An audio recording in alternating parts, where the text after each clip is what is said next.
Japan की ठंड में ठिठुरते दो बच्चों की एक दुख भरी कहानी। अंदर चले आए श्रीमान, अंदर चले आए। मैं आपका हृदय से स्वागत करता हूँ। जैसे ही व्यापारी ने सराय के दरवाजे पर पाँव रखा, सराय का मालिक खुशी में भर चिल्लाया। यह सराय उसी दिन खोली गई थी और उस समय तक कोई भी व्यक्ति उस सराय में नहीं आया था। वास्तव में वह सराय प्रथम श्रेणी की सराय न थी। सराय का मालिक बहुत ही निर्धन मनुष्य था। उसका अधिकांश सामान जैसे चटाइयाँ, मेजें, बर्तन इत्यादि एक कबाड़ी की दुकान से खरीदा गया था। व्यापारी को सराय पसंद आई। अपना मनपसंद भोजन करने के बाद वह बिस्तर पर जा लेटा। अभी वह कुछ ही देर सो पाया होगा कि उसे कमरे में दो आवाजें सुनाई दी, जिससे उसकी नींद उचट गई। ये आवाजें दो छोटे छोटे लड़कों की मालूम होती थी। प्यारे बड़े भाई, क्या आपको ठंड लग रही है? पहली आवाज थी। क्या तुम्हें भी ठंड लग रही है? दूसरी आवाज। व्यापारी ने सोचा कि शायद भूल से सराय के मालिक के बच्चे कमरे में आ गए हैं। ऐसा होने की संभावना भी अधिक थी, क्योंकि जापानी सरायों के कमरों में दरवाजे नहीं होते जिन्हें बंद किया जा सके।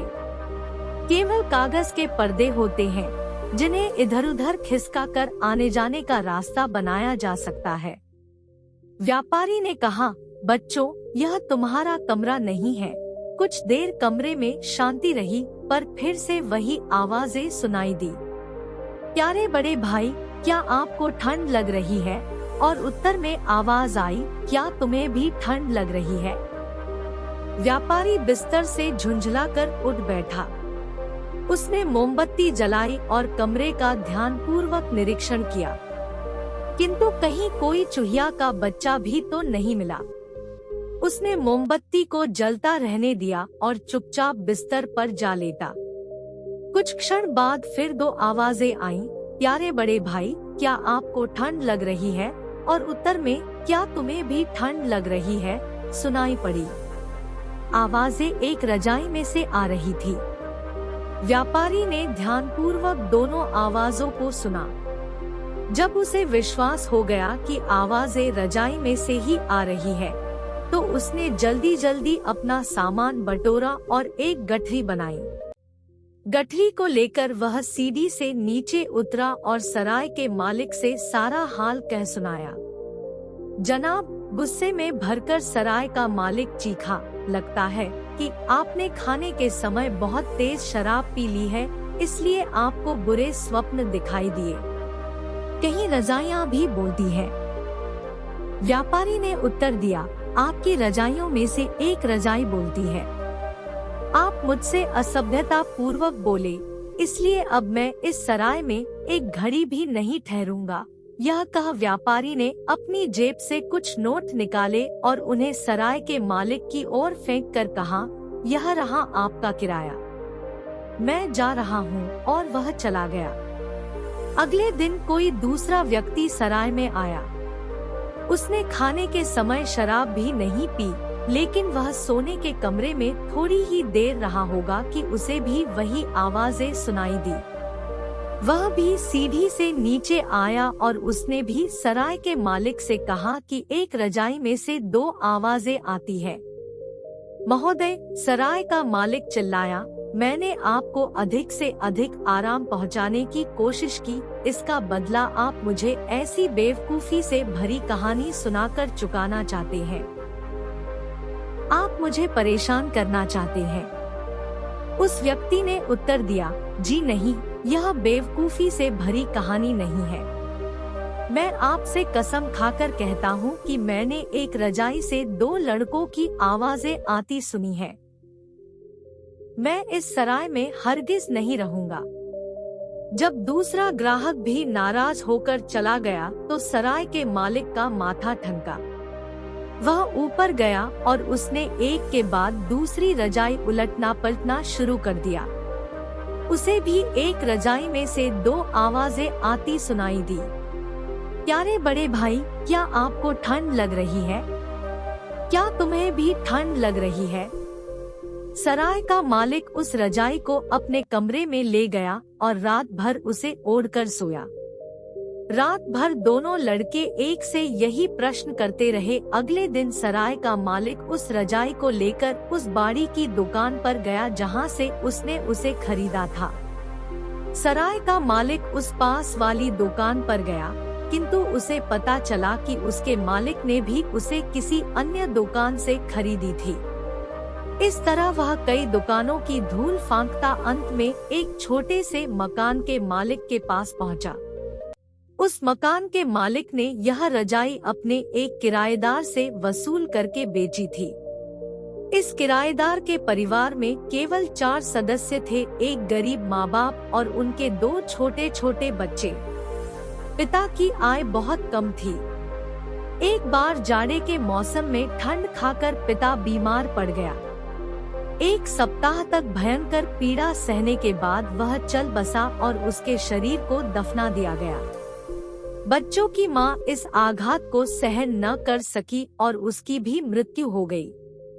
अब दोनों भाई घर में बिल्कुल अकेले रह गए थे।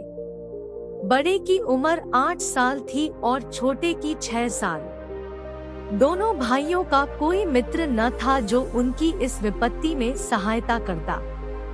उन्होंने भोजन सामग्री जुटाने के लिए एक के बाद एक वस्तु को बेचना आरंभ कर दिया।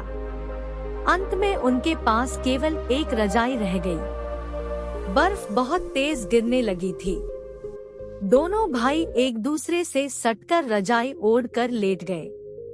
छोटे भाई ने बड़े से पूछा, प्यारे बड़े भाई, क्या आपको ठंड लग रही है? बड़े ने उत्तर दिया, क्यों, तुम्हें भी ठंड लग रही है? ये आवाजें रजाई में भरी रुई में होकर गुजरी और जादू से उसमें गूंजने लगी। तभी मकान मालिक अपने मकान का किराया लेने आ पहुंचा। कुछ देर तो वह त्योरी चढ़ाए मकान में टहलता रहा, फिर लड़कों को जगाकर कहा, मकान का किराया लाओ। बड़े लड़के ने उत्तर दिया, महोदय, हमारे पास इस रजाई के अतिरिक्त कुछ भी नहीं है। मकान मालिक गुस्से में चिल्लाया, मैं कुछ नहीं जानता। या तो मकान खाली कर दो या मकान का किराया लाओ। अभी मैं इस रजाई को किराए के रूप में रखे लेता हूँ। दोनों भाई यह सुनकर थर-थर कांपने लगे।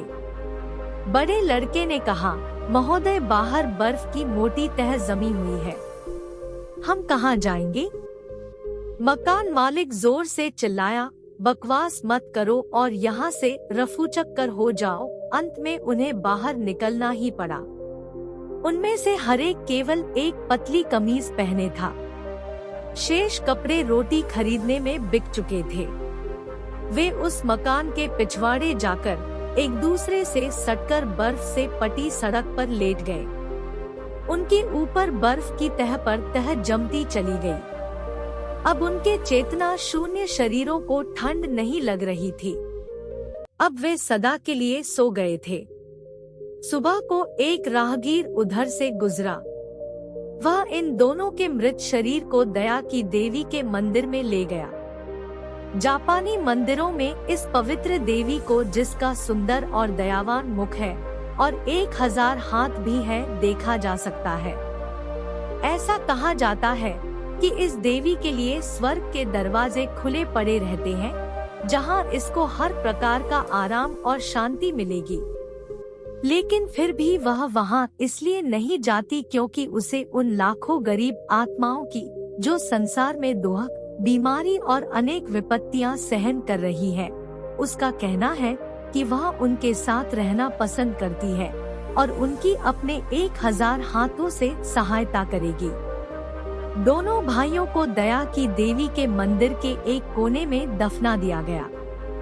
एक दिन उस सराय का मालिक उस मंदिर में आया और उसने मंदिर के पुजारी को तथा अन्य उपस्थित व्यक्तियों को उन आवाजों की दर्दभरी कहानी सुनाई। कहानी सुनाने के बाद उसने उस रजाई को पुजारी को दे दिया। उस दर्दभरी कहानी को सुनकर पुजारी तथा अन्य व्यक्तियों के हृदय करुणा और पश्चाताप से भर गए। उन सब ने उन दोनों बच्चों की अकाल मृत्यु पर बड़ा दुख प्रकट किया।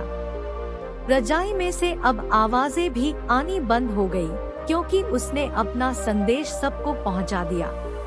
पुजारी तथा अन्य व्यक्तियों को यह जानकर अत्यधिक ग्लानि हुई कि उनके नगर के 2 छोटे छोटे बच्चे भूख और ठंड से मर गए थे।